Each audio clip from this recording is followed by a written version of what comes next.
Welcome to Norse Code, the first episode of Season 5. The actual football season, not just like the preseason or the off-season, but real live Season 5, brought to you by Rhymesayers Entertainment. Thanks, guys. Yeah, thanks again, guys, for letting us use the clip.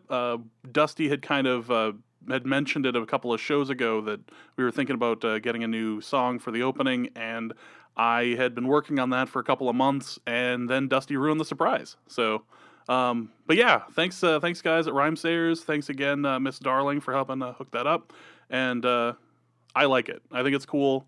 Let us know what you think, but we like having Minnesota branded stuff in here, and there's not much more Minnesota you can get for hip hop than Atmosphere. So right on.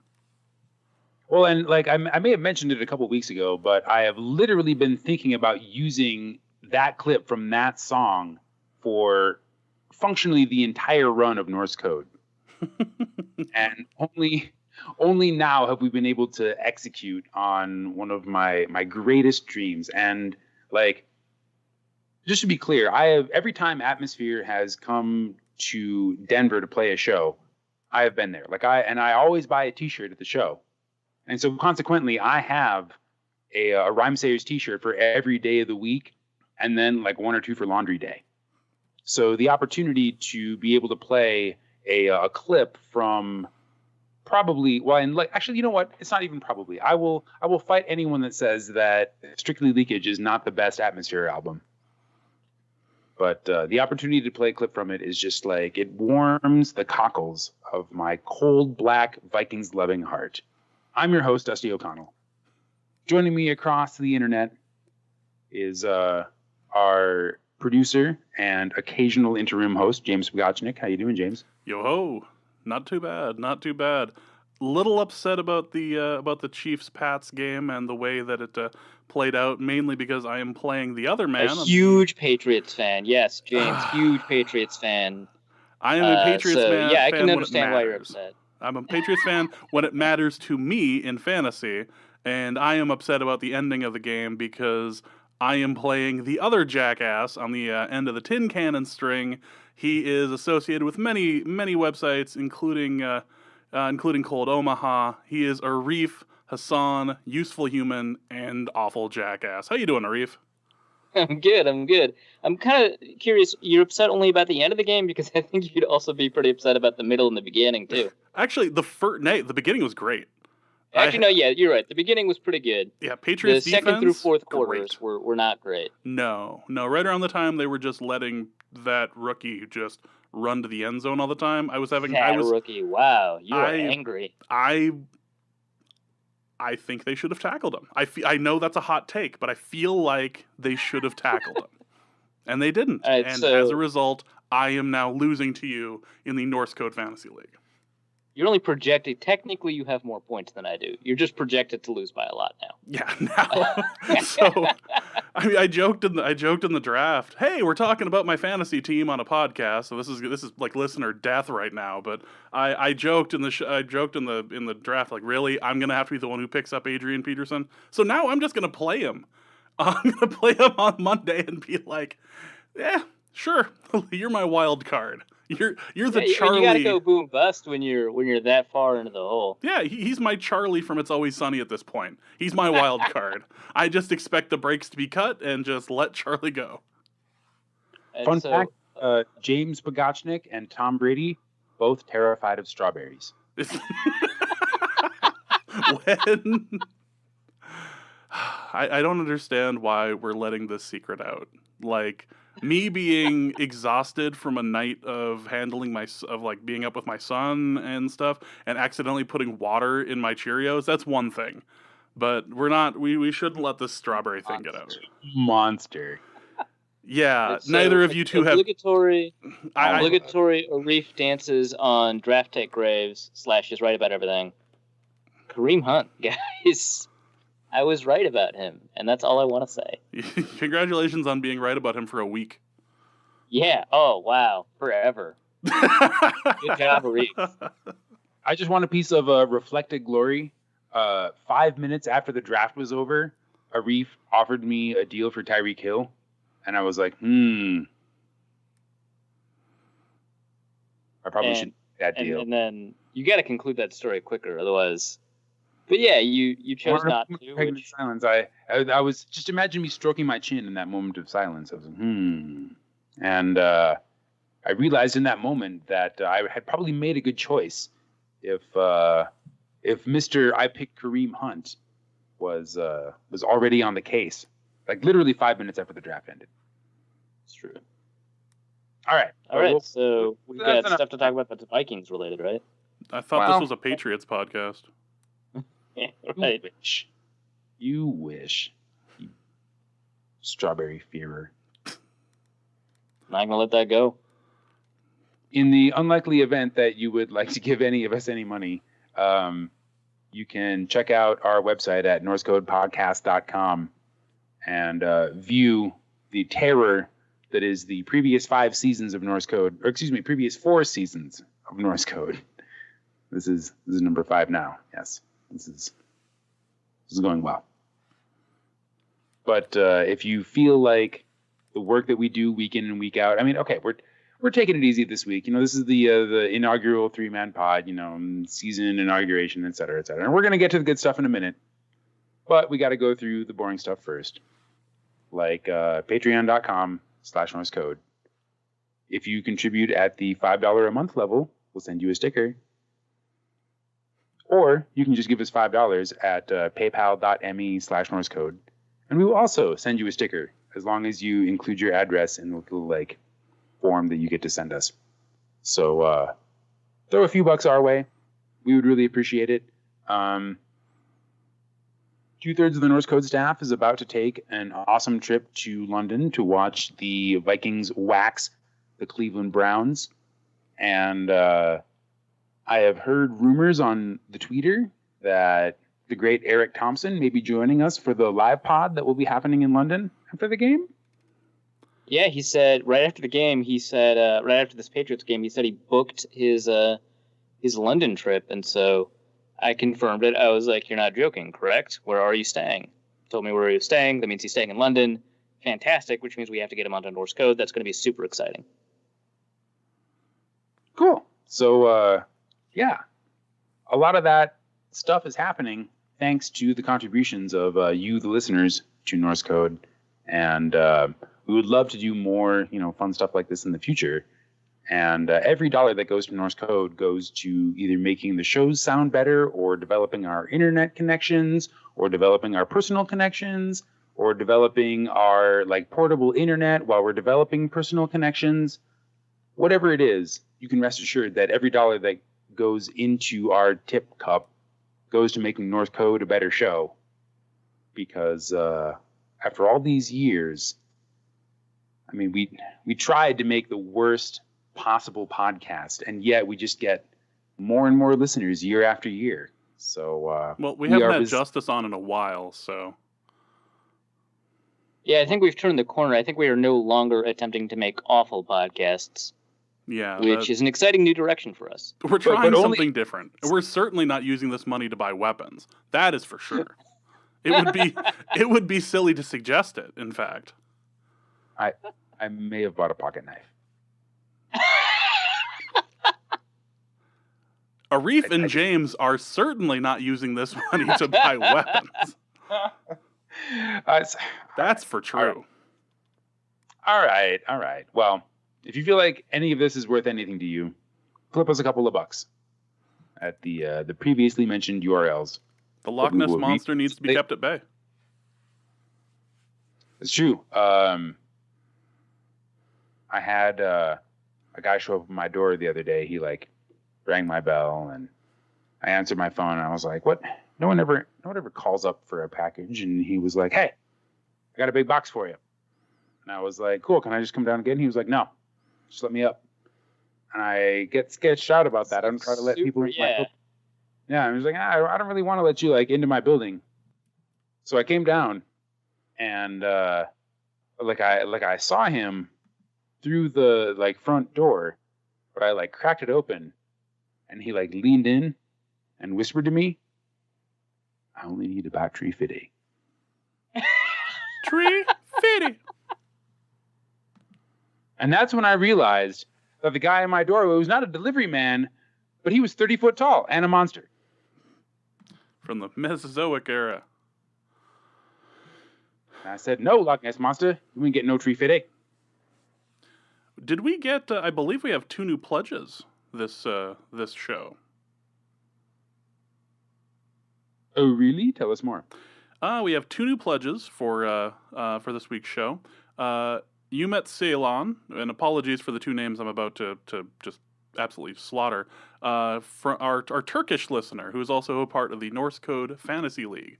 Our one Turkish listener, thank you so much for your $4 pledge. We really do appreciate it. And Ethan Santare also pledged $5 as well. So again, thank you guys so much for hearing value, for appreciating the work that we're doing, and all that. So again, thank you. We might have a game. Is there a game going on Monday? It's September 11th. That's what the clock says, or that's what the calendar says. So I think there's a game going on. Perish the thought. What kind of game is it? A footy match? Well, all I know is that Adrian Peterson's been doing a lot of that thing that he does, where he just talks and says random stuff. So I think the Saints are going to play the Vikings. Extremely poorly worded stuff in just classic Adrian fashion. That is just classic Am. Wait, what's the pseudo motto of the show? Adrian Peterson, sometimes he just says shit. Just says shit. Yes. He just says shit. He doesn't care who he hurts. He doesn't care who he left in his wake or what's in front of him. He just says shit. Yeah, he said he was ready to stick it to the Vikings. Adrian Peterson really should be talking about sticks. I think he should switch up his language a little bit. All these puns were already made before we recorded this podcast by people all over Twitter, but I wanted to make them anyway because Adrian Peterson definitely talked about sticking it to the Vikings after being suspended for using the stick on a child. Good job, dude. But did he mention anything about sticking us in the balls? Yeah, I think that was implied. Or did his lawyer have something to say about that?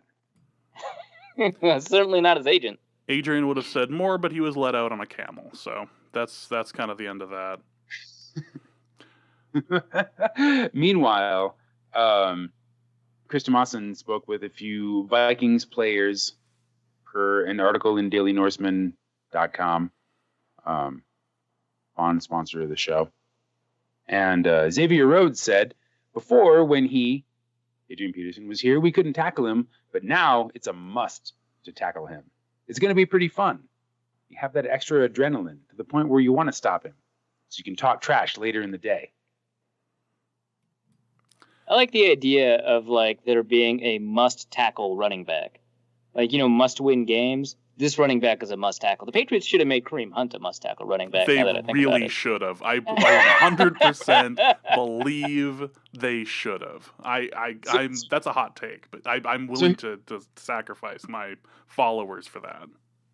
Here's my question: what constitutes a not must tackle running back? Reggie Bush, because he's gonna fall on the end. Because he's gonna fall when he gets to the outside anyway. You were quick with that one. I was thinking Matt Asiata, because he's just going to stop after 3-4 yards anyway. Done my due diligence. The triple tackle that dude anyway. Don't worry about it. 3 touchdowns or 0 touchdowns. That is what you get from Matt Asiata. So we should talk about the game. Minnesota's offense is going to be playing against no defense. I realize the show notes NO mean New Orleans, but there's no defense there. What are we looking to achieve against the wrecked secondary of the Saints? So the Saints to me are super interesting because they have 2, possibly 3 players on defense. But they're good. The 3 of them, they need to field 11, but the 3 of them are good. Cameron Jordan, Sheldon Rankins, I'm worried about what they're going to do to the Vikings offensive line. And so, that's a thing to watch out for. The linebackers are not particularly interesting to me. People named Craig Robertson. I hear they have a guy named Manti Te'o. It's not that significant of a linebacker core that I'm worried. And it's gotten to the point where the best linebacker that they had 2 years ago, Stephon Anthony, is now a third string linebacker. He's just fallen off. And I was actually kind of surprised that they kept him after also being surprised that they could have cut him, and they almost did. So they've got a really poor linebacker situation right now. And they've got a really young secondary. So Kenny Vaccaro is the third player that they have that plays games for them. And he could be all right. He can do, pretty well in some games. And so, that's someone you want to watch out for. And then the rest of their secondary and Kenny Vaccaro is like the oldest one. And he was drafted in 2015, I want to say. And then they've got a guy drafted in 2016, and two people drafted in 2017, Marshawn Lattimore and Marcus Williams, both of whom I liked a lot in the draft. But because of how young that secondary is, it should be fairly easy for a veteran quarterback and an experienced coordinator like Shermer and Bradford to attack it, along with receivers that are comfortable with, playing head games at receiver, telling stories to defensive backs, people like Stephon Diggs and Adam Thielen. They should be able to take advantage of how young that secondary is.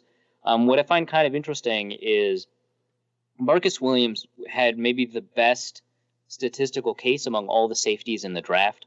And he was a guy that I liked a lot, but he's somebody that doesn't defend the run well at all on film. Statistically, he's got a decent run stop percentage for a single high safety, but he just didn't play in the box that much. Kenny Vaccaro is kind of the opposite, and if you've got one of their safeties kind of out of position, you have the ability to attack them. I wouldn't be surprised if the Minnesota offensive game plan is to figure out sort of what the responsibilities of Vaccaro and Marcus Williams are, and attack, based on what the responsibilities are. And so I expect, I'm not going to say a run-heavy game, but a game kind of geared towards figuring out what those linebackers and Marcus Williams can do in the run. Plus, the offensive line that the Vikings have, it's a better run-blocking line. It's, kind of to be determined how much better of a pass protection unit it is. But as a run-blocking line, it's definitely better.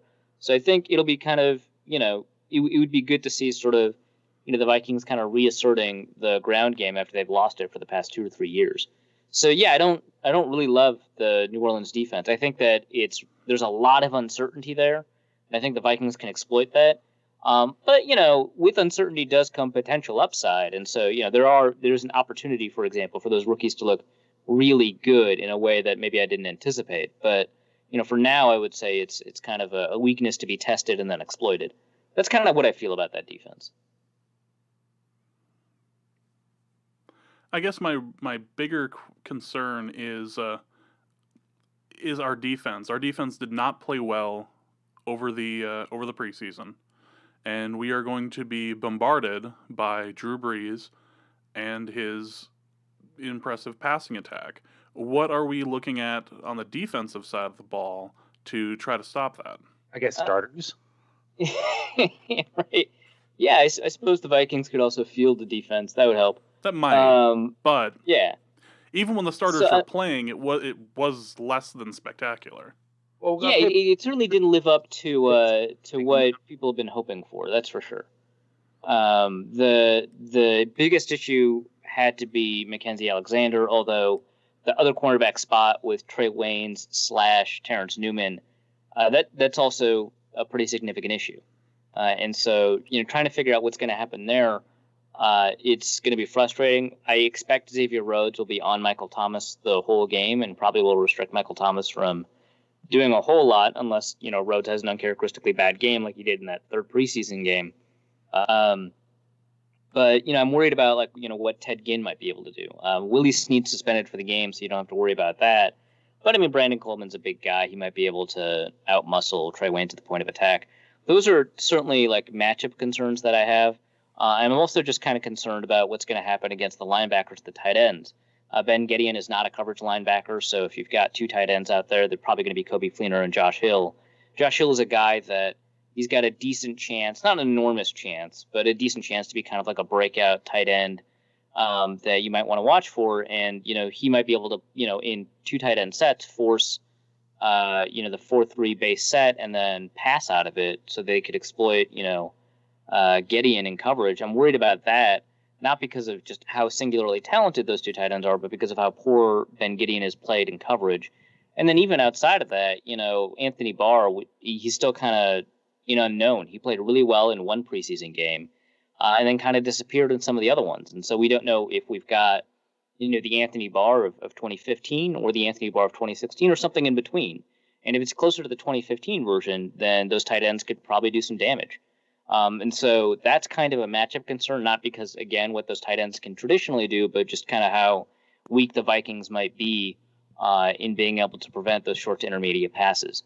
So, I mean, those are all concerns. And I think up front, the fact that Teron Armstead isn't going to play and that Ryan Ramczyk, the rookie, is against Everson Griffin, I think that's probably a place where the Vikings could start generating some real advantages. Ramczyk only allowed 1 sack in the preseason, but he also had 2 penalties in pass protection. And I think that, he's having potentially a little bit of a struggle, maybe adapting, like most rookies, to what the NFL has to offer. And I think Everson Griffin has the ability to eat. And then Daniel Hunter on the other side against an aging Zach Strief. I'm kind of looking forward to that matchup. I think the defensive line overall should do pretty well against this offensive line, which is, better than average. And I think that's where the Vikings are going to, establish themselves. And of course, they've got Harrison Smith and Xavier Rhodes. It's not as if the Vikings are completely overmatched. It's just those are the matchups I'm watching out for. I think that, with a good defense that the Vikings have, I think it's a top 10 defense, which would make it, not as good as last year, but still a pretty good defense. They'll be able to significantly slow down the Saints in general. And I think that the Saints will have some difficulties establishing balance, despite how good Mark Ingram and Alvin Kamara are in the run game, just because of how much I expect the run defense to improve, so long as, Jaleel Johnson plays some pretty significant snaps. So without that ability to establish balance, I think you can get like a more free-roaming Harrison Smith, and that would allow the Vikings to at least clamp down on New Orleans, who I want to say, I'm not going to say have an overrated offensive attack, but are certainly, I don't think, as good as the reputation suggests offensively. And I think that some of that starts up front with the line. Some of it has to do with the overall mehness of their tight ends. And the fact that I don't think they've got 2 really good receivers. Michael Thomas is somebody that I've liked for a long time. And Ted Ginn is someone I've turned the corner on. I've decided is a good receiver despite his egregious drops and stuff like that. But nobody that can, I think, take over a game just yet. Maybe Michael Thomas will make me eat my words, but pretty confident with Xavier Rhodes on him anyway.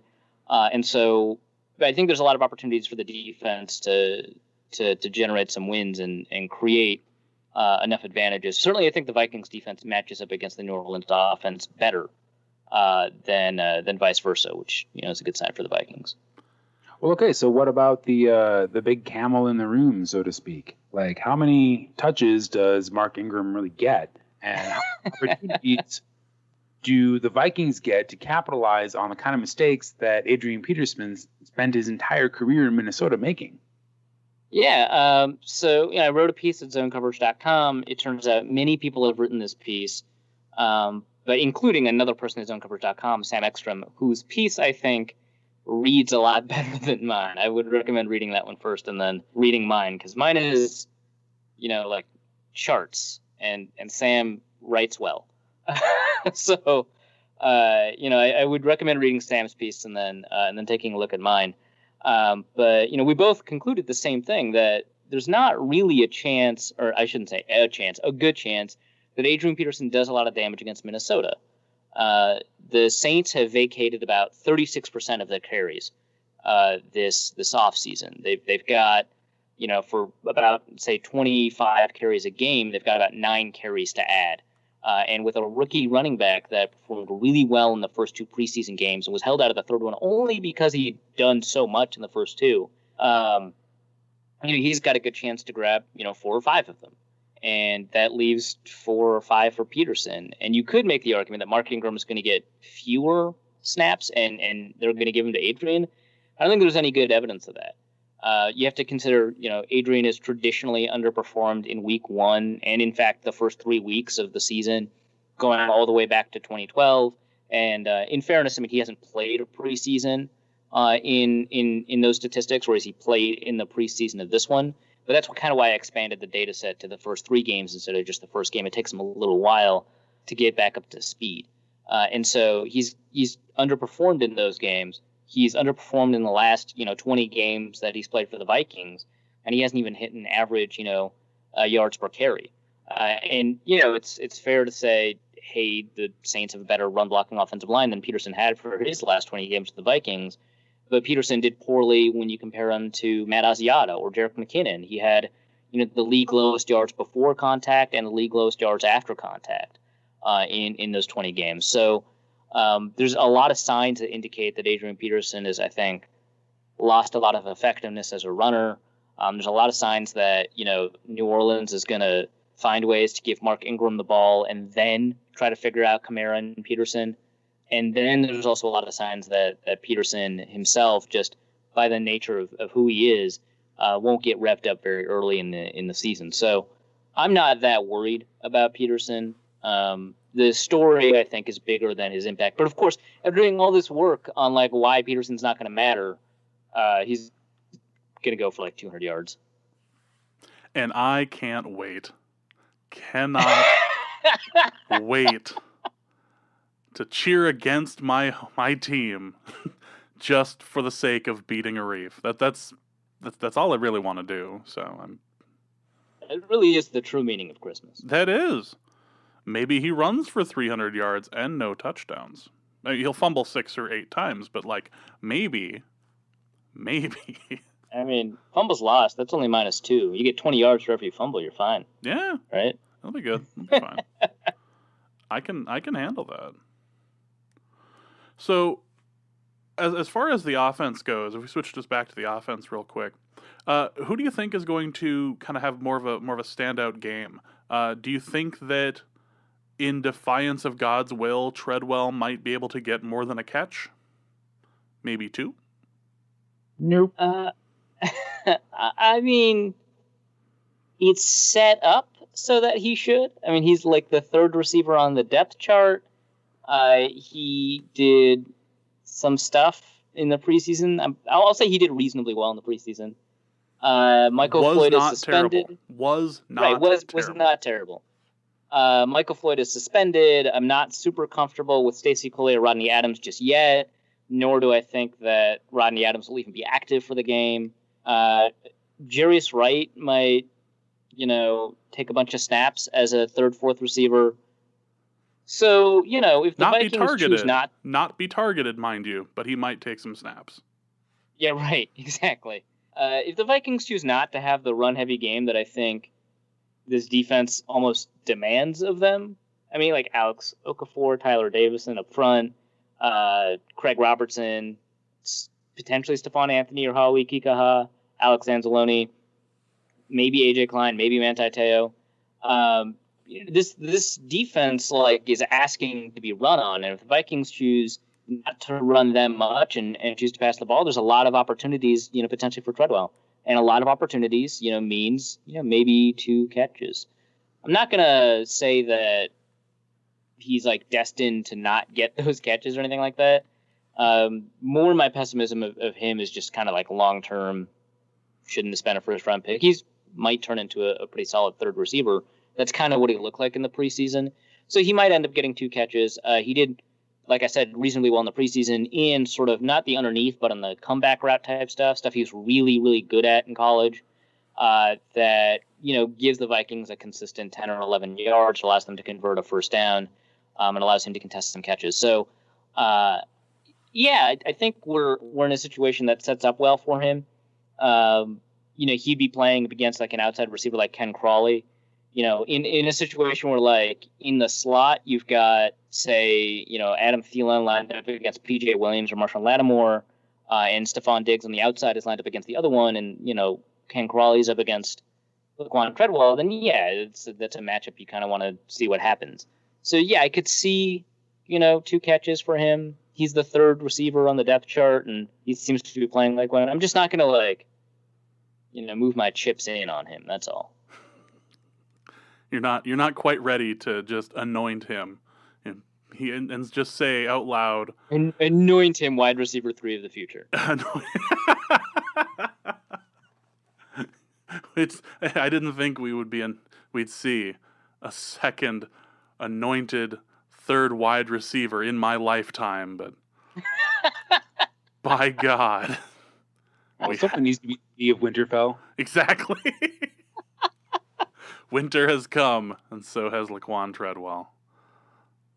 So we're not going to just jump out on a terrible prediction here. What did we used to call them? Our wildly inaccurate prognostication? Wildly improbable? Yeah, something Wildly like that. irresponsible. That's it. Wildly irresponsible. So we're not going to jump on. Yeah, we're not going to jump on that and declare that Treadwell is going to get 2 catches either this game or 2 catches while Michael Floyd is suspended. 2 catches, period, like over the course of the 4 games. Yes. Yeah, I like the second one better. The second one's more responsible. Will he get more than 2 catches during the entirety of the suspension? He didn't get more. He got 1 catch the entirety of last season. I'm gonna say yes, he is. More than 2 catches over 4 games. I'm going to go with no. My wildly irresponsible prognostication is that Laquan Treadwell is going to see 1 catch in his role as wide receiver 3. King of the wide receiver 3. That should mean some really good targets for new tight end Blake Bell. It's going to be Rudy all day. He really is the actual wide receiver 3. He should do pretty well against some of these guys. Like Alex Anzalone is like a pretty good coverage linebacker, but you target him twice, he pulls a hamstring, you're fine. Well, and Rudolph has the advantage of being in either position 1 or 2 on Sam Bradford's check down, which is as far as he ever gets. So there you go. Well, now that we've discussed the biggest news of the week, which is the upcoming game against the Saints, let's talk a little bit about what we covered last week with personnel changes on the 53-man roster. And the biggest surprise seems to have been that Alex Boone was released. A lot has been said about it. Not a surprise. I was the canary in the coal mine on this one. Just throwing that out there. I even asked Arif on the show. I was like, is Alex Boone so much of a jerk that he can't be on the Vikings? And Arif was like, it probably doesn't matter whether or not he's a jerk. It probably matters more whether or not he's a scheme fit. Well, it turns out, I think both things were true.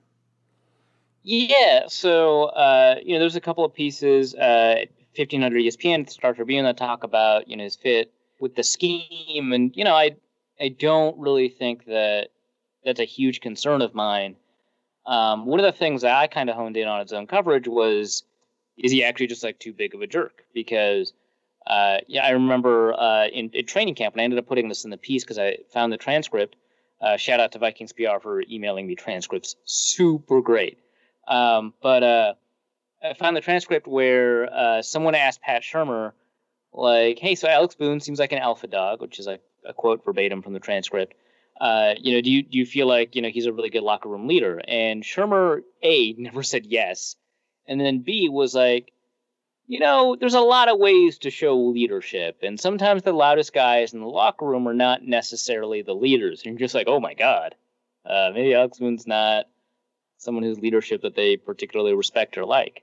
So, that's something. I know Warren Ludford at the Daily Northman wrote a piece about how other players didn't seem all that excited about Alex Boone's brand of enthusiasm when he made mistakes on the field, and he thought that he saw some chemistry problems. I try not to, go into that, like individual player interactions and talk about, that kind of chemistry during training camp. But, props to Warren for pointing it out well before, kind of actualized into like a cut or something like that.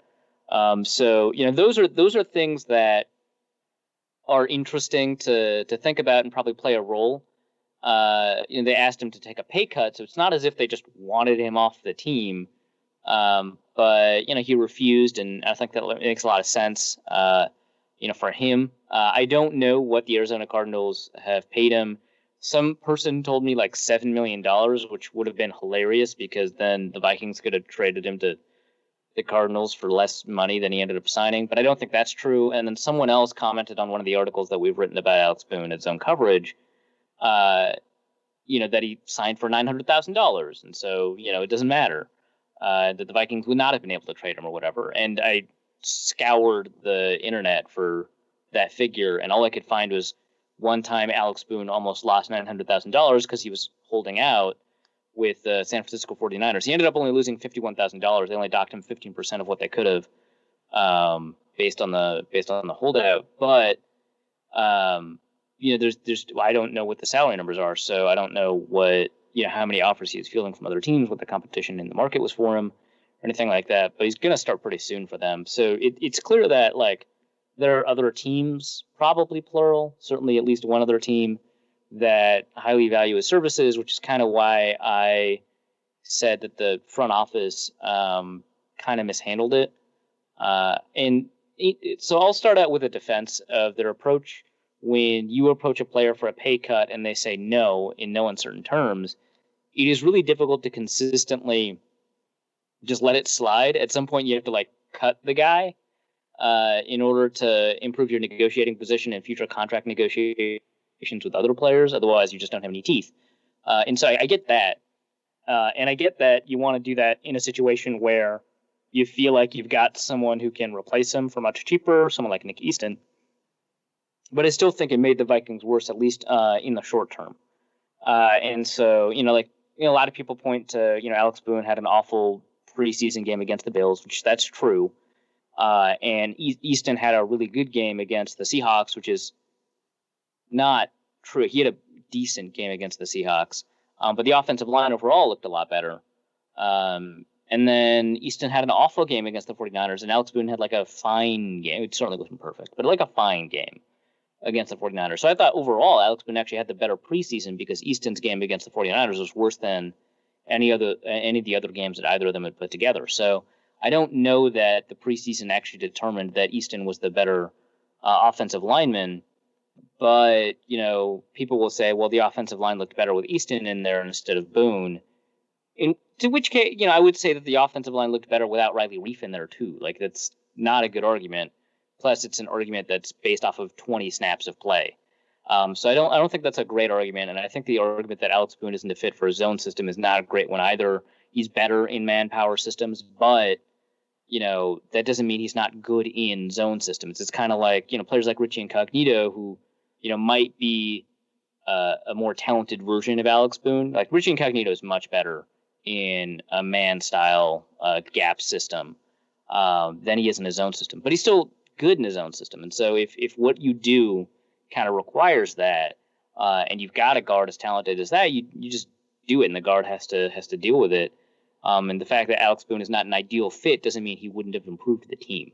So those are my thoughts. I thought it was a poor move. We'll see, how that plays out. First against the Saints, but just, as the season progresses. But I mean, yeah, what I kind of found interesting is that he was super understanding in his comments when he talked to the Cardinals press about the Vikings. Because I mean, this dude doesn't really hold back a lot. And I feel like a lot of times he does it in a way that hurts his overall marketability. Certainly with Vikings fans, they were pretty annoyed with him. And yeah, he was pretty gracious when he talked about his time with the Vikings. So, he was like, it didn't work out. It's just a business. These things happen. Yeah, he was not Greg Jennings about it. Okay, but so I think there's one element of this that I think bears viewing, and that's the sense of when you're working alongside a guy in a factory or a restaurant, or if he's your wingman or whatever, you've got a guy that might bring a lot of talent to the table, but the kind of emotional pressure that he brings to the crew every day might have a long-term kind of decaying impact. I understand that. That makes a lot of sense to me. But I think that if your leadership along the offensive line, which evidently is not him, can't find a way to contain it, it's not particularly good leadership anyway, and that the bumps and bruises you'll have over the course of the season will probably kind of hurt you. And I think that there's a really good, actually, Richie Incognito is a really good example. They really had poor leadership all around in Miami. From the top with the front office and coaching staff down to the individual positional units, from the position coach, the offensive line coach, and the offensive linemen themselves. Incognito created a really toxic environment where he played really well and the rest of the line played really poorly. A lot of that has to do with talent, but a lot of it probably has to do with the toxic environment that was there. And so that is a decent example, but I think that...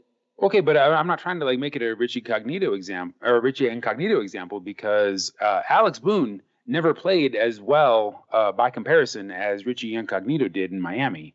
No, I know. But I guess I'm setting up your argument for you so that I can... Come on, man. Just let me... You knock it down? Yeah. Like, that is a good example of a situation where a talented player made an offensive line worse despite being talented because of how he soured the room.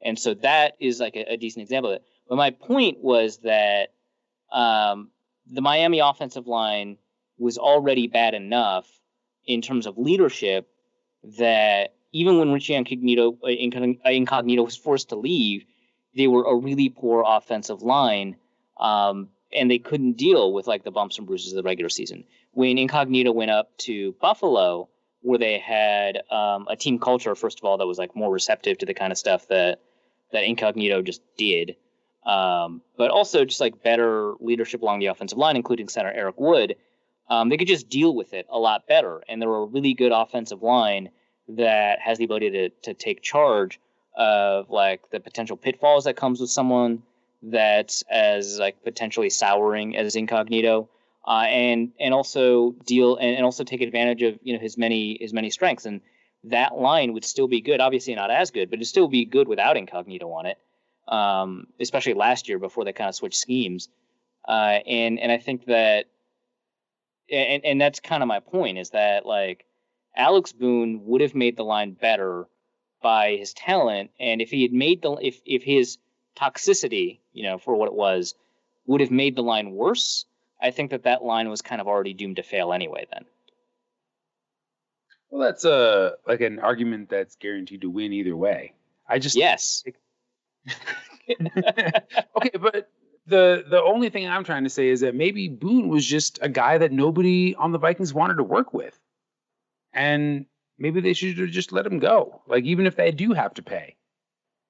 I mean, but take a look at what happened to the Packers after they let go of Sitton, who I guess shouted a racial slur. I'm not really sure what happened, but something toxic in the locker room. They let go of Sitton. They said officially it was so that they could free up money for TJ Lang. Never mind. And that offensive line got demonstrably worse, despite them letting go of a guy that was evidently poisoning the locker room. So, yeah, no one wants to work with them, but I mean, there's 53 players on a football roster. You're going to work with a lot of people you don't like. But not Alex Boone. but not Alex. I mean, and the thing is, like, maybe the locker room was like kind of uncomfortable with him, or he's just obnoxious in general. But he also wasn't like as positively poisonous as someone like, Incognito. Like, I don't think that like you were the only one that set up that comparison. No, I know, but there's not many other comparisons to go. Like, how many offensive linemen do you hear about? Especially ones that are like bad for locker rooms. You say usually if you hear about an offensive lineman, it's not in a good sense. Right. So like, because no one's going to be like, well, Joe Thomas is great for the locker room. So that's a good example. Like, okay. But yeah. Okay, well, we've specifically talked in the past about guys that were like great in the locker room, like Phil Lodehold. Right. As a guy that was like a team builder, and who knows how much of this is like leaks from the front office, like Boone sucks, he's a jerk. But I mean, there's got to be a reason. But the impression I'm getting is most like, well, I think the reason is that the Vikings made a poor decision. Like, I don't think that like, even you can evaluate the internal logic of it, that he's that there's not a huge drop off to Easton, a conclusion with which I disagree, but is one that I understand that they would make. That he hurts the locker room chemistry, one that I think is an overstated but valid argument, and that they would have to pay him $6.7 million to be somebody that is not worth $6.7 million. A conclusion that makes a lot of sense, except they still have to eat $3.4 million of his cap. And so really they're asking the question, is cutting him worth $3.3 million in space, and I think that's absolutely not true. That's the real question. It's not whether or not he's worth 6.7. It's whether or not cutting him is worth 3.3, which is a different discussion.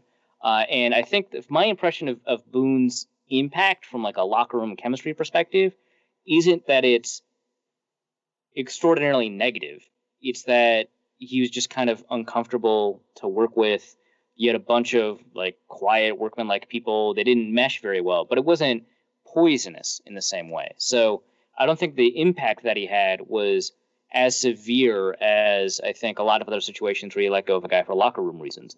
A good Vikings example might potentially be, these are just rumors, but AC Leonard was a tight end for the Vikings for like a half second in training camp before they let him go because he was faking headaches, probably. Who knows?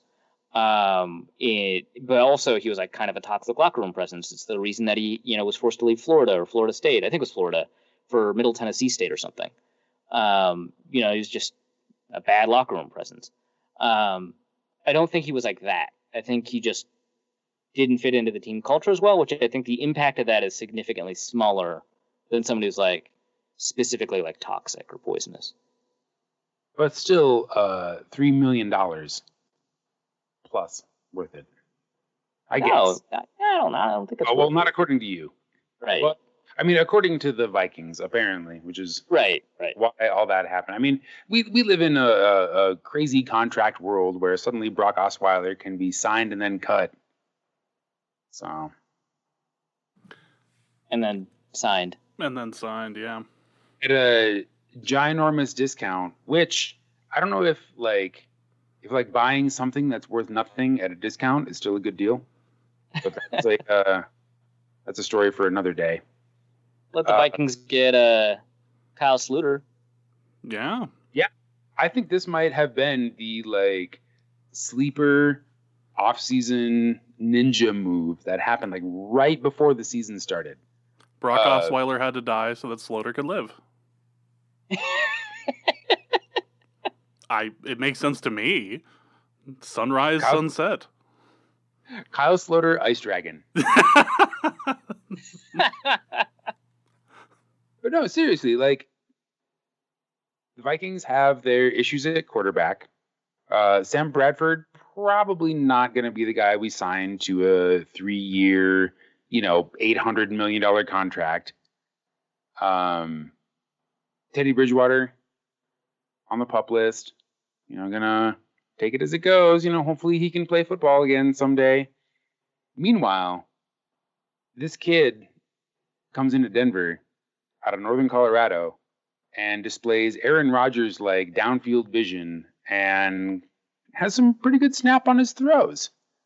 John Elway decides to sign Brock Osweiler instead, and Sluter gets bounced and then scooped up for the practice squad in Minnesota.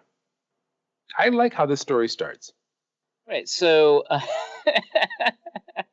the story that I framed and told sounds great. But yeah, no, I think what's interesting about Sluter is that I think the Broncos tried to sign him to their practice squad. A couple of other teams tried to as well. The Vikings got involved in a bidding war with a couple of teams, and they ended up signing him for $20,000 a week, which I think is 3 times that of a normal practice squatter. Still below the veterans minimum for a 53-man roster spot, but they specifically way outbid Denver. Right. Yeah. And so that's, so Sluter joined the Vikings. The thing is, I'm not as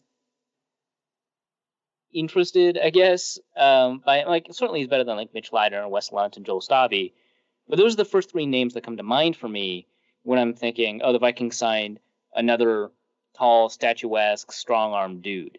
They keep doing it, right? You had Cloud Bethel Thompson, you had those 3 that I just mentioned, and they consistently got outplayed by Taylor Heineke and Sean Hill, and they didn't develop.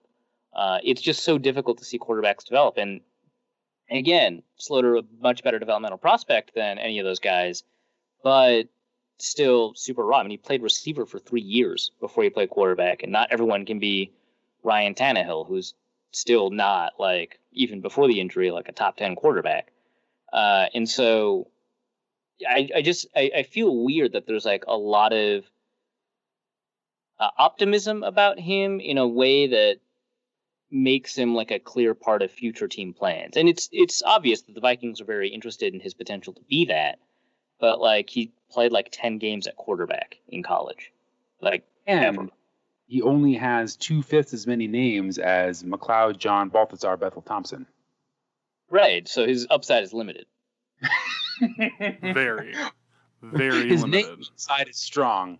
Like there's only like the MJBBT only has like maybe 1 or 2 more hyphens left in him, whereas Kyle.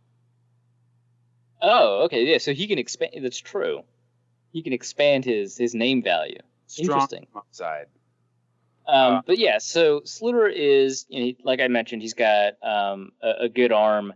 And the thing that separates him from a lot of strong-armed quarterbacks in terms of his ability to throw the ball is his ability to do it off of multiple platforms in a compressed pocket, awkward arm angles, awkward footwork, on the run, stuff like that. He's pretty good at throwing in all of those situations, which means that there's always going to be something there for you to work with. He's basically good at everything that every Vikings quarterback on the roster right now is not good at, or at least he shows potential in those areas. Right. Well, I mean, Sam Bradford has a strong arm. He just doesn't use it. There's a difference. Okay, but you could argue that Sam Bradford's biggest issue is he doesn't look downfield well enough, and Sluter has surprisingly good downfield vision. Yeah, well, so that's the thing that gets me about Sluter is that, I mean, he's a risk taker in the same way that Case Keenum and Taylor Heineke were, and that Sam Bradford is not, or has not been over the past 7 years of his quarterback life. And that's a good thing to combine with good arm strength. Like that separates him from both Heineke and Keenum, right? Because they're gunslingers without much of a gun, and Sluter is definitely a risk taker who has the arm talent to pull off some of those risks and fit throws into tight windows and stuff. But I think that I don't know if I would praise his downfield vision, his ability to throw the deep ball is praiseworthy, but I think that overall his ability to read the field in general requires a lot. And Luke Inman saw his preseason games and really liked his ability to anticipate receivers and stuff like that. But I didn't even watch those games. I watched his college games, so a lot could have changed between then and now. But what I saw in college was not a guy who could anticipate receivers, was not a guy that I thought threw in a timing offense. It's a guy that I saw put receivers out to dry and created more interceptable passes because he was late to get the ball out and stuff like that. He's a guy that his footwork would sometimes hurt his accuracy a lot, and so I think that his decision making was left a lot to be desired. And so and he's an athletic quarterback too, so he has the ability to kind of make up for some of these things by being able to run the ball. But for all of his and positives, I think that his biggest negative is what makes him a developmental quarterback, and it's the hardest thing to develop about a quarterback. I don't know if he's ever going to get the timing and work in NFL speed and anything like that. So to me, he's another practice squad quarterback for now. He's a more highly coveted practice squad quarterback, but I mean, not many of them turn even into good backups. So great. The Vikings got who they wanted, and they control Heineke's contract for now because I think he's on injured reserve. And so they can make a sort of more cogent decision in the next offseason if they manage to bat away all the suitors during the regular season for Sluter. But he's a quarterback with a good arm. Who, if I am looking at this correctly, finished with the highest PFF rating of any quarterback in preseason week 3, which is an obvious harbinger for the way the rest of the season is going to go. Right. Especially because he probably threw 5 passes, right? Because it was week 3, so the starters played for most of the game, and then he played for 5 snaps. Dusty, didn't you go to that game? No, I went to a different game. I went to the Broncos Green Bay game. Oh, that's right. 8-2. I forgot that in the same way that Arif is a closet Seahawks fan, that you are a full-fledged Broncos fan. I had forgotten about that. Nope, closet Broncos fan. Oh, closet. Okay. And just clear, you will find this article in the show notes. Sluter had 11 attempts, completed 9 of them for 151 yards and a touchdown. The official NFL gamebook says he had 7 attempts, so 4 completions for 49 yards. Are we looking at the same game against the Cards? Oh, not against the Cards. So preseason week 4 then? 3. Yes, preseason week 4. Oh. You said week 3. Ah, well, I get a lot of things wrong. You should know this by now, Reeve. And 15 for 23 with a touchdown. That's nice. that's nice. He did fine. It's like it sounds like you're on Facebook on your phone waiting for like food to come at a restaurant, and you just found like a picture of somebody's kid, like first day of preschool. You're like, oh, that's nice. Like that's what you sounded like right there. Well, this is the week for that. Arif wasn't actually commenting on the stats. Arif was actually just looking at his phone and going, oh, it was their first day of preschool. Oh, that's nice. I got a lot of Facebook friends, and I've seen all y'all's kids going to school. I think I'm the only one who didn't take a picture of first day of preschool. I think I'm the. You're an awful parent. Oh, Does your boy have shoes? I'm a great parent in this case because I'm just so fucking tired of everybody else doing it. As long as your boy has new shoes, then he's styled out for school. He does in fact have new shoes, so right on. That's fair. You did clear the bar then. Yeah, good. Who does not have new shoes is a regrettable attempt at bridging oceanic gaps, Moritz Bruringer. Oh, the German assassin. He still hates that nickname. Did he catch on with another team? Is he over at the Lions now? No, as far as I know, he didn't. He had a tryout with the Lions. I don't think they signed him, and so right now he is, I think, a free agent. I think is what Wikipedia always optimistically refers to these players as. But no, I don't think he's with the team right now. But yeah, he had a tryout. It didn't, I guess, work out. He has a wrestler nickname. Like he might as well just go down to he might as well just go down to Florida and find Babatunde. And if only someone had come up with a wrestling worthy nickname for him. If only just a couple weeks ago. If only that he didn't hate. That he didn't. That he didn't have people weren't hearing the Ron Howard voiceover every time it was said. He hates this nickname. But yeah, he did in fact hate it. He loves this nickname. No, he did not. Yeah, I think that it's not that surprising. I know a lot of fans were like pretty upset with the pick because they thought it was like a PR move, and in some ways it sort of, but it's not like the Vikings would just give up a 6th round pick. I thought it was a fine move. Your 6th round picks don't make the roster a ton, and so the fact that he stuck around for at least long enough to be cut in his 2nd year with the Vikings is something. But yeah, it's not a huge surprise. He was in the 4th receiver unit in camp with R.J. Shelton, which put him behind, Stacey Coley, Rodney Adams, Caleb Jones, Isaac Frichte, and so on. And so he didn't really have much of a chance to move up. He looked better in this camp than he did in the previous camp, but certainly he looked like the least good of all the wide receivers that the Vikings had. And so not a huge surprise, just an end to the story. If you had stuck a toothpick in him, it would have come back all doughy. He was not fully baked. Correct. He was merely half baked. So I want to get your guys' opinions on the season as a gestalt. I'm thinking we're going 9-7, no more and no less. You stole that. Where did you steal that? Where did you steal this record prediction of which there are only 16 possible outcomes?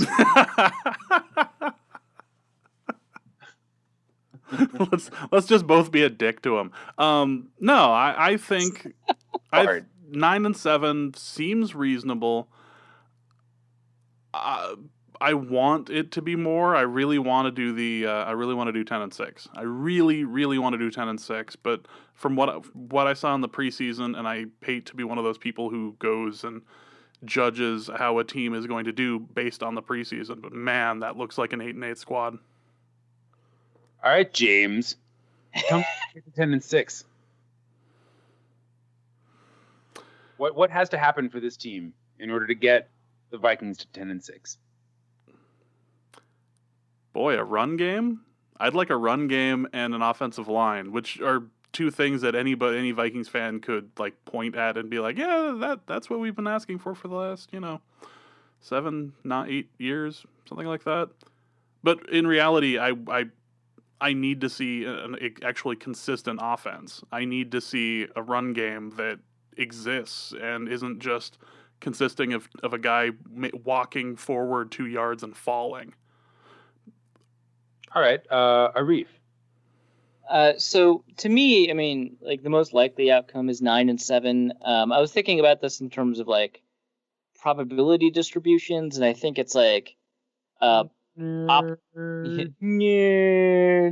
But I think it's an optimistic distribution. I think that if you made like a curve of all the possible outcomes, your most likely ones are between 7, 9, and 10-6. But I think it's like optimistically skewed, and so I think that they're more likely to increase that win total than they are to decrease it, based off of the types of uncertainty we're dealing with. So I think that there are 9-7. It's not real optimism, right? Because I'm still predicting a 9-7 season. Very carefully hedged optimism in the cloak of numbers. Numbers, nerd. The nerd's way of cowardice. I think that it's just much more. I think that they've got like a solid floor essentially at 7 and 9, and I think that their ceiling is kind of just it's less clear, and that's a good thing, obviously. And so I think that the most likely outcome is 9-7, but it would surprise me more to see the team at 6-10 than it would at 10-6, for example, or even 11-5, which that would be very surprising if it was 11-5 team, but it would be a lot less surprising to me than a 6-10 team. So that's kind of how I feel about it, even though I'm predicting in between the two. If that's like a good way to, I think that makes sense. No, I'm right there with you, and I'm going to keep beating this drum that I've been beating throughout the whole preseason. That I think with Dalvin Cook and Latavius Murray and Jerick McKinnon at running back, we're going to see a much more dynamic run offense than the Vikings have seen in a hot minute, given Adrian 1 yard on 3rd and 2 Peterson, and just kind of the way the game has been run. I think the whole Mike Zimmer football scheme is building to a 3-headed hydra of run offense, supplemented by confusing short pass offense. It just sort of seems like the thing that a Pat Shurmur and Sam Bradford team would do, given the strength they suddenly have at running back. I don't know if this is actually going to be. I mean, this might be hopelessly optimistic, but I think 11-5 is within reach, and I think 10-6 is within reach. I think 11-5 is more within reach than 6-10. Right. Yeah. Exactly. So the things that stand out to me is that I think that just generally speaking, the offense is going to get better. From a passing perspective, I think you can expect some pretty marginal improvement in pass protection than they had last year, if for the only reason is that it is unlikely they'll get that injured again, which I guess knock on wood. But yeah, no, I think it's going to be a better pass protection unit, below average, but better, especially with Riley Reiff in there. And so I think that that's going to help things out. And then from a running perspective, I think it's going to be, leaps and bounds better. I think it's a much better run blocking unit. I think Dalvin Cook, has a lot of talent. And so that instead of having the league worst running game, they'll be an above average one. And I think that'll improve the offense to pretty significantly below average to average-ish. And that's great. And I think that presages really good increase in wins. But the issue I have is that I'm really unsure about the defense. There are some places where I think we can expect clear improvements. I think that, weak side linebacker with Ben Gideon over Chad Greenway. I think that Daniil Hunter over Brian Robinson as a starter. I think that you're going to get a better version of Anthony Barr than you did last year. Those are all, positive outcomes. And then you can also even argue that, hey, Andrew Sendale's been getting better every year. Using an average safety last year. Maybe he's going to be a little bit above average. And that's going to round out a lot of things. But I think there's a huge drop-off from Terrence Newman's last year to what Trey Waynes is probably going to do this year. And I don't think the solution to that is to put Terrence Newman back in there because I think, he just looked like he had finally, hit that wall. And I think it's just you're going to have a pretty significant drop-off. And that's not even because I'm not a huge fan of Waynes. It's just a lot of people, I think, kind of forget just how insanely good Terrence Newman's season last year was. He's by far the best number 2 corner, I think, in the league. And that includes, like Denver, right? Where, like, you had Aqib Talib and Chris Harris. Terrence Newman allowed the fewest yards per snap in coverage than any other receiver in the NFL, or any other cornerback in the NFL. To be fair, Talib literally shot himself in the foot. Yeah, I mean, okay, fair. But no, I get what your larger point is still correct. And I mean, and then you go from Mackenzie Alexander to Mackenzie Alexander from Captain Munderland, who, I think had worked his way back up to the good graces of Vikings fans by being sort of a top 10-ish slot corner. I mean, Mackenzie Alexander didn't look anything like that. Soft on Captain. We were happy to see him go at the end of last season, if I remember correctly. No, I wasn't. If only we had some recordings.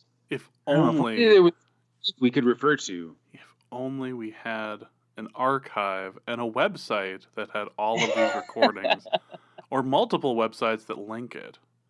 We'll have to work on that. That would be a good name for the website. That's a good point. Yeah, NorseCodePodcast.com would be a great name. But yeah, I think that you're going to get some pretty significant drop off of the slot corner and outside corner position. So I think the defense is still going to be good, but I think it's going to drop from a top 5 defense to a top 10 defense. And I think that's going to really depress the win total. So 9-7. All right. So we are going to tempt fate here on the number 1 podcast for your Minnesota Vikings.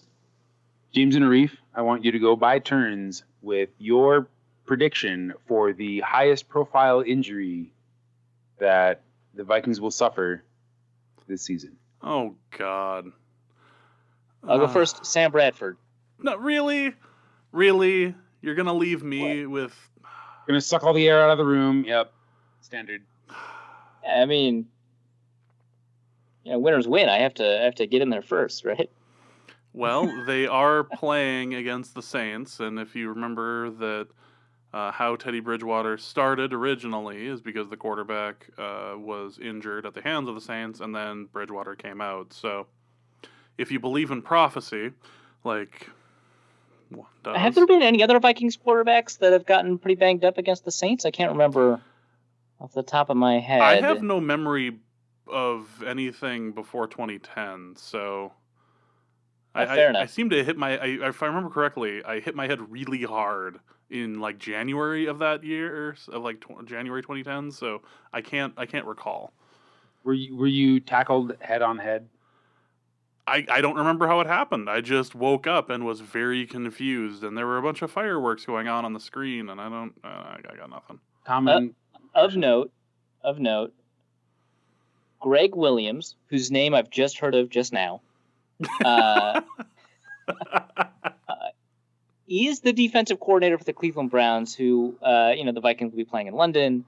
I don't know if we've mentioned the London game on this podcast before. Might have come up once. Yeah. I feel like there's a fairly strong, just by Googling his name, there's a fairly strong reputation that Greg Williams has for potentially hurting opponents as players. I guess he was with the Rams for a little while, and that kind of happened. And there was even a scare where Teddy Bridgewater got decked by a Rams player. And it just happened to be a Greg Williams defense. So I think there's a lot of potential opportunities for Sam Bradford, who I understand has been resilient throughout his whole career, to take a couple of hits somewhere in the season and force Case Keenum or Kyle Sluter or Teddy Bridgewater to play. I'm going to complete the curse trifecta and say Stephon Diggs. I was going to say, if you said Teddy Bridgewater, we are going to have people just stop listening to this damn show. But despite our best efforts, more and more people keep listening. No. So. If you were to predict an injury to Bridgewater, if you've like paid attention to Vikings Twitter is insane right now. Stephon Diggs is a sneaky. I don't want to say sneaky good pick because like that's morbid, but he's. I would call it a terrifying prospect. You're referring to that as morbid, talking to two people that... I think a lot of game points are hinged on Stephon Diggs surviving this entire season. Yeah. But he is going to be a giant target. Well, right. So that's definitely a big part of it. So here are the risk factors for Stephon Diggs.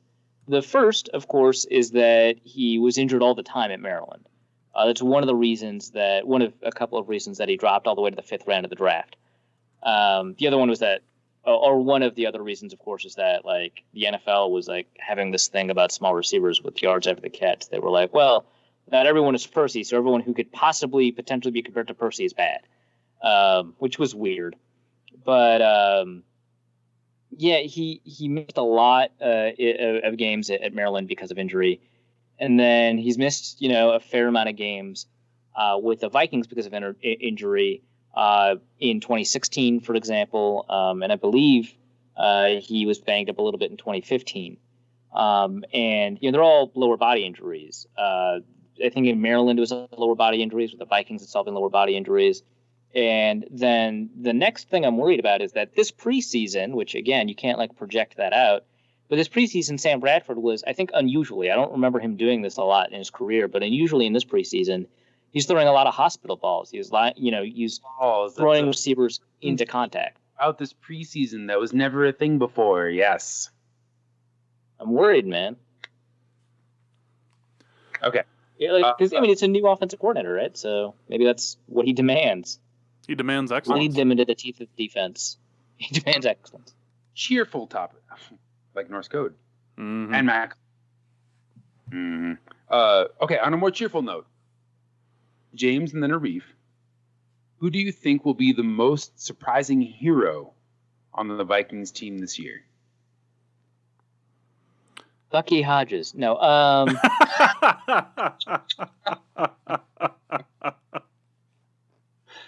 don't think he counts as most surprising. I think he's like everybody's hero. Like he's the tiny fish in the Finding Dory of the Vikings season. It's like I think you could put him back on surprising, right? Because he's on IR. It would take a lot for him to play.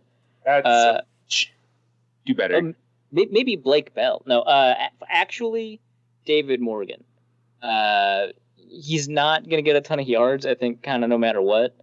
But I think that if the Vikings are starving for red zone targets and they need more than Rudy, and for some reason Laquan Treadwell isn't doing a ton, and Michael Floyd is one of only 2 targets, then you could have David Morgan in there. He's a pretty good contested catch receiver as a tight end. And so he could produce 5 or 6 touchdowns. Maybe some of those come at crucial moments in games. So, it could be David Morgan. You're going to go David Morgan. I'm going to go Adam Thielen. Did you know that he's from Detroit Lakes? Did you guys know that? It's not a surprise, man. He almost got 1,000 yards last year. And he's projected to have over 1,000 yards this year. Try harder. No, I fine. It's not some super secret pick or whatever. I just happen to believe that we will be leaning on him far more than we will any other receiver that we have available. All right. I still want to disqualify it. I mean, it's not a great. It's not as good as mine. Come at me, bro. Come at me. My pick is Andrew Sendejo. I think he's been a safety that has shown improvement over the last 3 years. While it's been hard to gauge him against a league leading safety like Harry Smith, I think Smith might have reached his peak as number one for a couple of years, and now Sendejo has shown enough improvement to maybe have an opportunity as a zone coverage guy to have a couple of like really great hero plays. Yeah, I could see it. You're right. He has been improving every single year at a fairly consistent clip. If he can maintain consistency at A, preventing our receivers from getting just like right behind him, and B, wrapping up a little bit more in the run game, I think that he could have a lot of those really great moments. Because, remember like 3 years ago, he had a lot of moments where he was, the scapegoat, right, for what had happened on the defense, because there were big moments that he screwed up on. And if he can turn those moments from failures into successes this season, they'll be, really big moments. I kind of like him as a surprise pick because, not only his consistent improvement, he is a genuine surprise, unlike James's pick, and he could show up at some pretty crucial moments in a game. Well, and let's be real, like we're never going to see another. Well, maybe not never, but we're not going to see another safety like Harry Smith that can execute a safety blitz in the next 5 years or whatever, right? Like, yeah, probably not. Because this crop of safeties that is probably the best crop of safeties we've seen enter a draft class. I don't think any of them were nearly as versatile as Harrison Smith. I mean, the top two safeties were kind of one-dimensional. Jamal Adams and Malik Hooker were strong safety only, single high safety only. The guy the Saints drafted, Marcus Williams, single high safety only. Harrison is so versatile that it's going to be difficult to find another young safety that has his capability. Clinton Dix is pretty versatile. Landon Collins is pretty versatile, but I don't think they're as good at those many different skills. And so, we're not going to see Harrison for a while. I mean, it would be nice for Sendejo to ramp up his play as Harry is demonstrating that diversity of ability, including his ability to like blitz the passer. Well, and chances are he won't, which is why I think he'll be the most surprising hero of this season. Okay, so much easier pick. What are your respective least surprising disappointments? Trey Waynes. Gotta go there, right? Been banging this drum that Trey Waynes was a poor pick for a long time. Now the Vikings and Trey Waynes have the ability to prove me wrong. And I don't think that he will, based off of what I've seen in the preseason, based off of what I've seen in camp.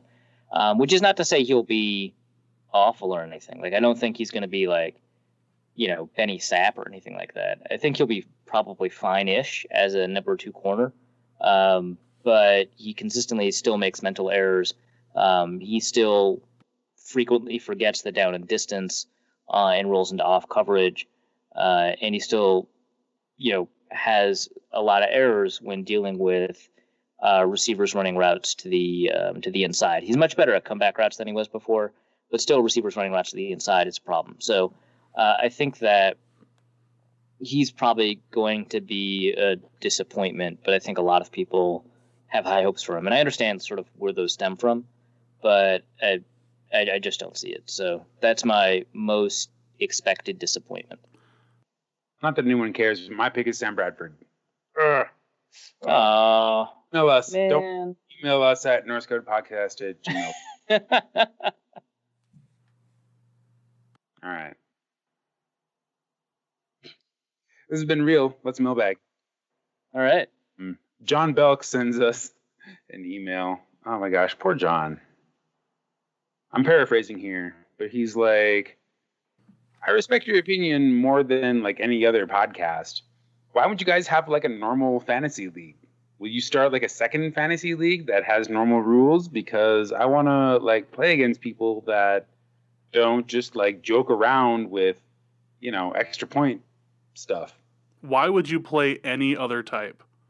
I don't understand as the league commissioner. I don't understand why anyone would play anything else. I question him as a Vikings fan. Like, isn't this all a great big terrible joke? This all ends in tears. Why not laugh first? I believe that should be on a T-shirt. What I happen to think that whatever. No, I think that there's a place for real fantasy, but because we have so much fun with it, the rule will never go away. And God, I don't want to be a part of another fantasy league. Do you guys? As I say to Arif, who's in how many leagues this year? Like 10. It's not that many. Like 10. Is it 10? Or I don't know. I don't count them. I just go to the various websites, set my lineups, and leave. I'm somehow in 2 now. I was in 5 at one point, and I've just whittled it down. And the only one I really, really care about is the Norse Code League. And it is a beautiful thing. And people take it seriously, but the draft is odd.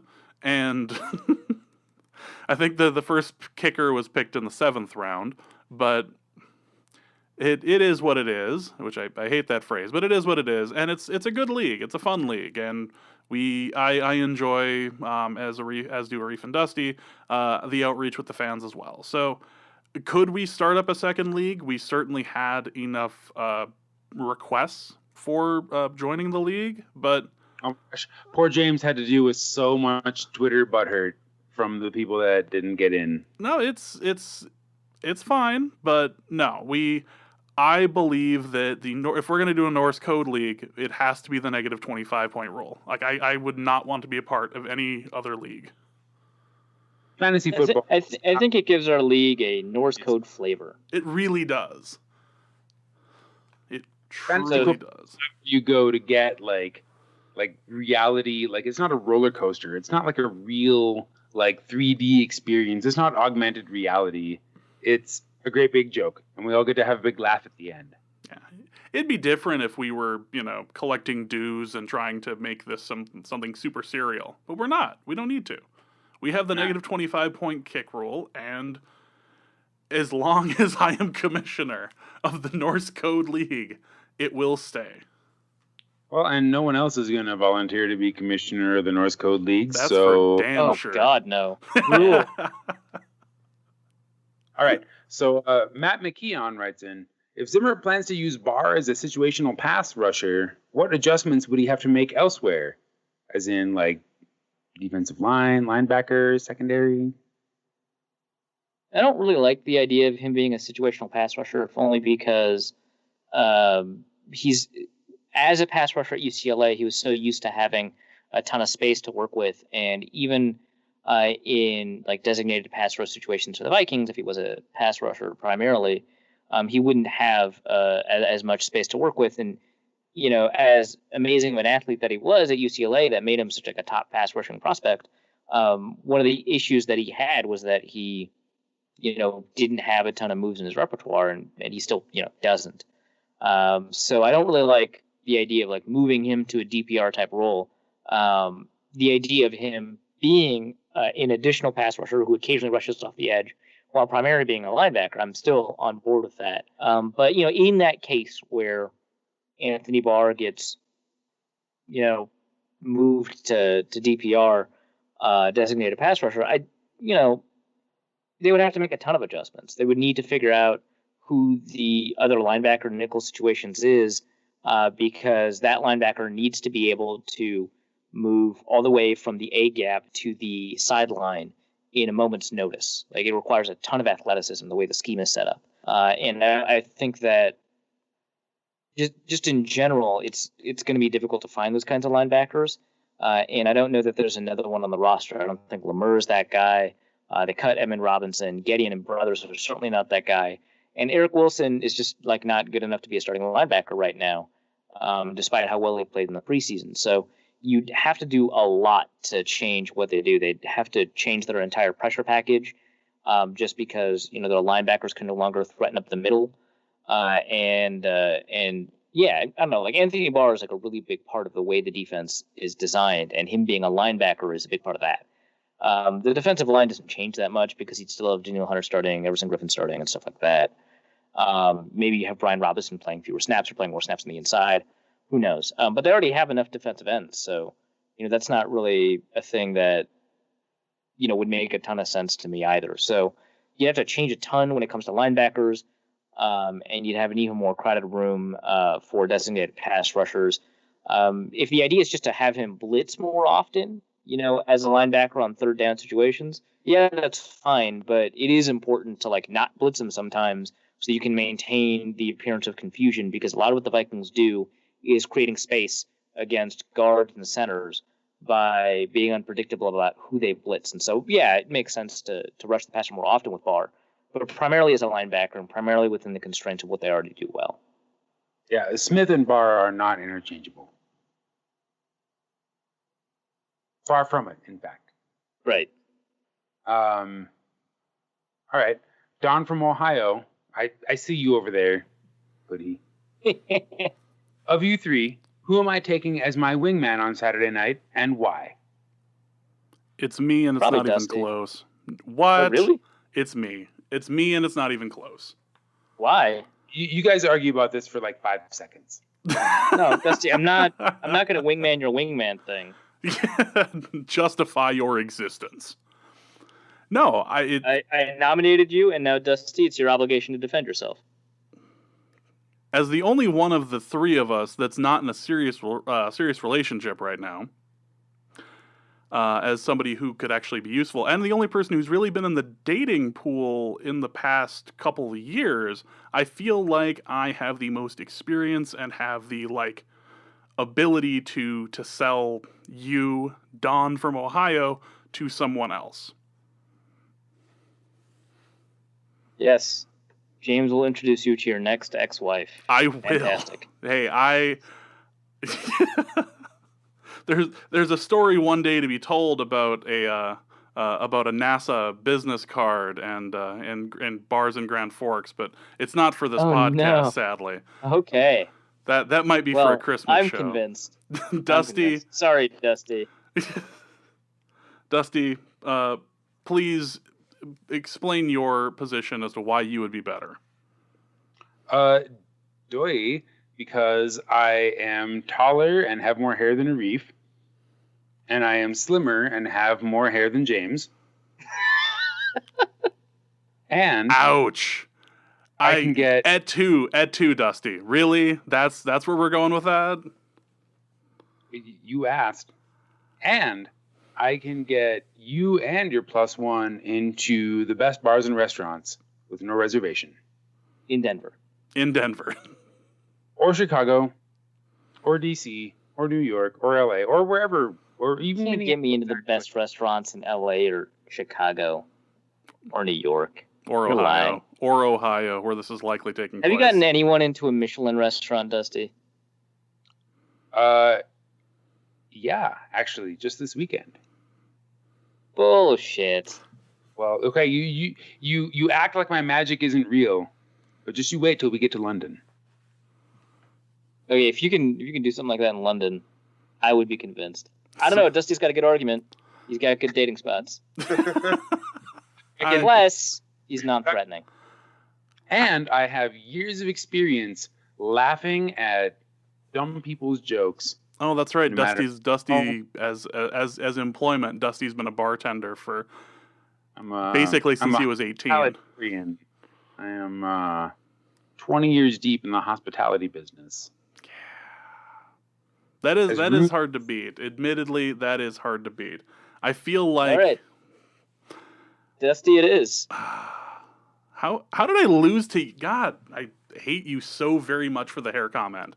I can make fun of my hair. You cannot make fun of my hair. Too late. It sounds like he can make fun of your hair. He just did, yeah. Asshole. You can try to fight me. I punch up. Harder than McGregor, by the way. Yeah, that's... just well played. Just walking away from that one. Right. Who's the most overrated player on special teams, and who's the least? Also, why is the answer to both Marcus Sherrills?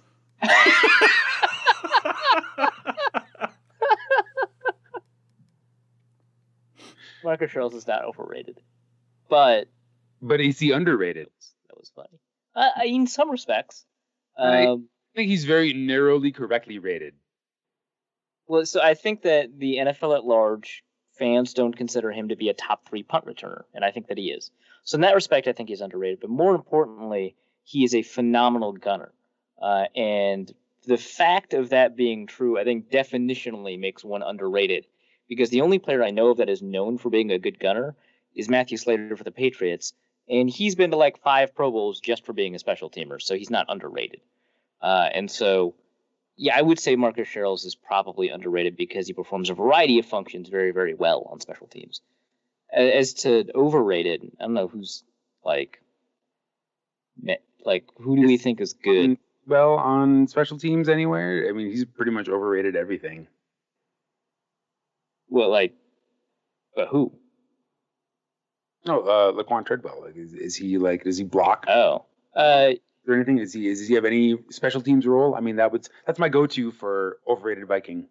Well, I mean, he did occasionally show up as a punt gunner, but he actually wasn't bad at that, surprisingly. He did occasionally show up in kickoff coverage, but he's not on the first team kickoff coverage unit, so he's not like there that often. Matt Asiata is no longer a Viking, so I can no longer say him as an overrated special teams player. So Marcus Sherrills. So Marcus, I mean, because the other ones are like Kentrell Brothers, who is actually really friggin' good. Maybe David Morgan. He wasn't bad, but I think everyone just assumes he's really good at it. He's not. He's okay. Nothing about David Morgan is overrated. What? I mean, like, if you describe David Morgan to a football-loving stranger, they would inherently assume he's really good at special teams, right? David Morgan played for the Vikings, they'd be like, "Who is that?" Right, but okay, but like you describe who he is. He's a block-first tight end with really good hands. You are reaching. That is no. I think if you asked like a Vikings fan who did know who David Morgan was, and asked, "Hey, how do you think he plays on special teams?" If they were bold enough to make a guess, they would assume he's really good. That is a turtle tower of assumptions. Yeah, well, you come up with an overrated special teamer. Marcus Sherrills. But he's not. Jacob Coast writes in, who's the second best head coach in Vikings history? Oh, man. Denny Green? Ooh, we get right to the heart of the matter because, like, we're basically looking at 2, right? But Zimmer and Green? Yeah. Yeah. Right. So, which one is number 2? The one that's won a playoff game. Yeah, it has to be Denny Green. Like, for the love that we have for Zimmer hasn't really accomplished anything if you look at it statistically, but Denny Green, lucking into players or not, has to be Denny Green. 41-0. Doesn't matter. Well, I mean, the Vikings couldn't score a touchdown at all at home against the Seahawks. They left it up to Blair, Mr. Reliable Walsh. Demetrius Underwood. That's not Denny Green's fault. Nope. Oh. Dante Culpepper. Also not his fault. He got his knee shredded. Wait, so are you making an argument for Zimmer? No. No. I'm making an argument for Denny Green. But you're like, all right. Denny Green. On that point, Matt Beckendorf, do you think Moss is a first ballot Hall of Famer? Yes. Yeah. Do I think the best receiver of all time is a first ballot Hall? Yes. Yeah. Hard yes. And finally, next question. Kyle Slaby, if you could trade for any one non-quarterback player from any era in their prime to make this team better, who would it be? So I would pick Allan Page. That's when I read that, my favorite king of all time. Yeah. When I read the question coming into Twitter, my only thought was, oh, so we're going to have an Allan Page discussion then. Right. Well, okay, but didn't the question also mention that like the player that you pick would be like boosted to like normal sizes for today's game, right? I do not remember that subtweet. I did not include it in the mailbag. I'm not Well, if not, then I might have to let go of Allan Page. Rip. Which also makes it difficult to choose like an offensive lineman. But you'd pick like Zimmerman maybe because you need a right tackle. But maybe Corey Stringer could probably play today's game. If you could just pluck him from time and keep him alive. That's awful. What? It's true. It's true. It doesn't make it any less awful. And this is coming from two guys that are in a celebrity death pool league every year. Excuse me, one guy. Dusty hasn't said anything. Definitely. I'm going to use the tried and true, unassailable defense of I was only saying what everyone was thinking. That defense has never been broken in the history of argumentation. Okay, so besides that, the answer is obviously Jimmy Kleinsasser. Let's just move on and just admit that Kleinsasser. It would be nice to have North Dakotans talk about somebody who's not Carson Wentz. Again. Oh, right. We had that in our mentions too. Who? Somebody was like, "Who? What?" High school Bismarck tight end, I think. Yeah. But yeah, I think what? Maybe Antoine Winfield. It would be nice to see him in the slot again. I'm sticking with Jimmy Kleinsasser. I'm just going. I'm just going straight for the Kleinsasser. University of North Dakota alum Jimmy Kleinsasser. I'm sticking with Devin Hester, the guy that every team kicked away. You already have a pretty good punt returner, though. Dusty says he's underrated and overrated, so no one can beat Devin Hester in his prime. Okay, so Devin Hester in his prime, unquestionably a better punt returner than Marcus Sherrills. I get that's like inarguable, right? I'm not making that argument. I'm making the argument that A, who gives a shit about the punt returner? B, the upgrade from Sherrills to Hester is probably smaller than from Trey Waynes to Rel friggin' Revis. I'm just going on a limb. I'm sorry, that was bold. We might lose listeners on that. Well, you are the featured analyst on the #1 podcast for your Minnesota Vikings, which I guess is still known as Norse Code, despite all the fancy music and nonsense that y'all just had to share with us. Thanks for hanging out. This was a fun conversation. James, do you have anything that you would like to plug before we call it a night? Yes, I would like to mention to everybody that we are just about to wrap up the contest with Titletown Sound. So if you have not had a chance to put in your 5-star review, please do so on iTunes. According to the information that we have from our aggregator, it turns out that most of you listen to the show through Apple products, meaning you have some sort of an iTunes or Apple account. Please go on there. We are trying to win, and we're trying to make them pay the Mike Zimmer Foundation. So please go on there if you can. Give us 5 stars. Tell us we're annoying as hell, but you still like us. It doesn't matter, just a 5-star review. We're trying to get more than they do in the time frame, so we're trying to make it so that the loser has to pay the other person's charity. So please go on there. We would really appreciate it. We would like to get the Mike Zimmer Foundation some more money. So please help us out. Do you happen to know what the score is right now? I know that we're losing. Rude. Well, I mean, if we lose, it won't be terrible. We will donate a smallish chunk of money to the Alzheimer's Association, which is a delightful charity. But, I mean, we're Vikings fans. Wouldn't it be nice to win something? Against the Packers? Yes. So please give us 5 stars. So please, iTunes, Podcast Store, 5-star review. All right. Arif, what do you have coming down the pike? Writing some articles about the upcoming Saints game. I either want to write about Michael Thomas or about just like how the Saints offense is designed in general. I don't know. We'll figure it out. I'm leaning Michael Thomas. Whatever happens, you can count on me doing nothing but the show because I am, here behind the oven, demanding excellence as you should. In fact, on behalf of all of us, demand excellence. Demand Norse Code.